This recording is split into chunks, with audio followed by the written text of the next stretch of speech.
This Greenwood Park Mall story from Indy is a good guy with a gun story. It is a good guy with a gun story. A lone man with a long gun killed 3 people before an armed bystander killed him in the Greenwood Park Mall food court Sunday evening, according to the Greenwood Police Chief Jim Eisen. 2 people were injured. It appears that he had a rifle with several magazines of ammunition, entered the food court, began shooting. The Good Samaritan was a 22-year-old.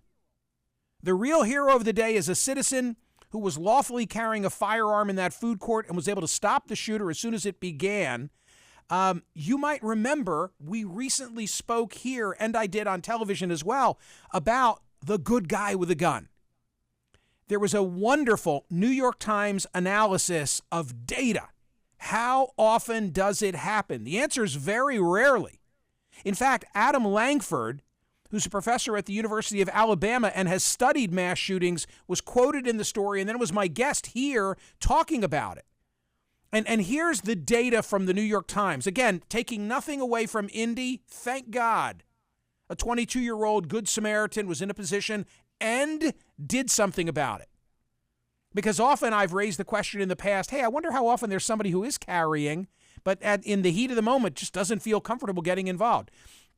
In the New York Times data, 433 active shooters in 2 decades. Think of that number, 433. 249 attacks ended before the police arrived. In 185 of those, the attacker left the scene or committed suicide. So that's usually what happens. The gunman leaves before the cops arrive or offs himself.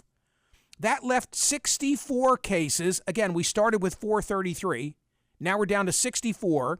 42 times subdued by a bystander, not with a gun, a fight.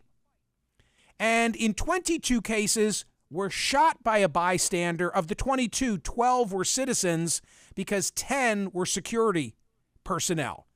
Or said differently, only 12 of the 249 that ended before police arrived were due to a good guy with a gun. So thank God, there was somebody there in Indy, but the Hollywood ending is rare.